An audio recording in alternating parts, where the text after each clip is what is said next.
भैया खाना खा लीजिए। ओए राहुल, तू आज काम पे नहीं चलेगा क्या? साहब मेरी बहन की शादी नहीं हो पाएगी क्या? अरे शादी क्यों नहीं होगी? धूमधाम से करेंगे हम तेरी बहन की शादी। नहीं हो पाएगी साहब, लड़की वाले दहेज में 5 लाख रुपए मांग रहे हैं।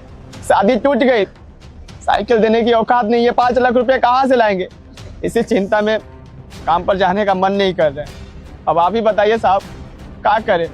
दिन रात इसके लिए काम करता था ताकि हमारी बहन की शादी अच्छे से हो जाए, पर शादी ही टूट गई। अरे दहेज क्यों मांग रहे हैं फिर? शादी से पहले उससे बात नहीं हुई थी क्या लड़के वाले से? बात हुई थी साहब, पहले बोल रहे थे कि तुम्हारी बहन बहुत समझदार है, पढ़ी लिखी है, हमें एक फाई फूटी पैसा नहीं चाहिए। पर आप बोल रहे हैं कि पैसा चाहिए, वो भी 5 लाख रुपया। साहब वो लड़का का नौकरी लग गया, इसीलिए पैसा का डिमांड कर रहे। अब आप ही बताइए हम 5 लाख रुपए कहाँ से लाएंगे? अब काम करके 1.5 लाख रुपया जुगाड़ किए थे, सोचे थे थोड़ा घटेगा बढ़ेगा तो आपसे ले लेंगे।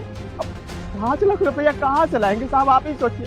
इसलिए हम उम्मीद हार गए थे और आपसे पूछे कि नहीं हो पाएगी। आप ही बताइए साहब, क्या कमी है मेरी बहन में?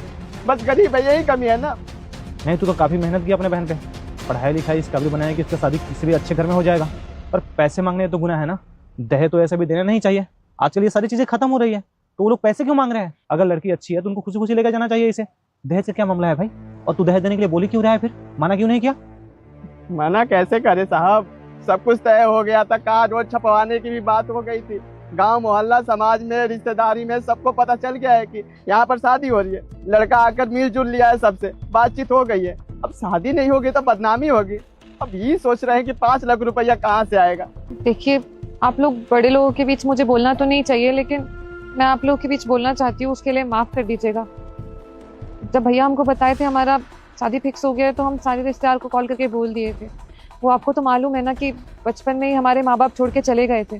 भैया ने ही हमारे को पाला है, हमारे लिए सब कुछ किया है। माँ बाप होने का सारा फर्ज निभाए हैं भैया। और कन्यादान करने के लिए हमारे मामा जी को कॉल करके हम ही बोले थे। अब उनको मालूम चलेगा कि हमारा रिश्ता टूट गया है, उनका भी दिल दुखेगा बहुत, सारे रिश्तेदारों का दिल बहुत दुखेगा। आस पड़ोस वाले क्या बोलते हैं हमें उससे फ़र्क नहीं पड़ता, पर जो हमारे अपने हैं, हमारे रिश्तेदार हैं, अगर उनका दिल दुखेगा ना तो उनको भी अच्छा नहीं लगेगा। और अगर थोड़ा पैसा दे के ये सब चीज़ रोक सकते हैं हम, तो बस वही रोकना चाह रहे हैं। हाँ साहब, आप तो जानते ही हैं कि बेटा तूने मुझे इग्नोर किया तो आज से तेरा बुरा समय आ जाएगा। और अगर तूने मेरी वीडियो को लाइक सब्सक्राइब किया, तेरा वर्षों का सपना आज सच होगा। विश्वास नहीं है तो करके देख ले। जाते जाते कमेंट में राधे राधे जरूर लिख के जाना। ये पकड़ 2 लाख रुपए, मैं कर्ज लेकर आया था मजदूरों को तनख्वाह देने के लिए। उससे ज़्यादा जरूरी तेरे लिए है ये। एक काम करिए, 2 लाख रुपए ले आएगा तू दे दे, और वो की 3 लाख रुपए जो बच रहे हैं वो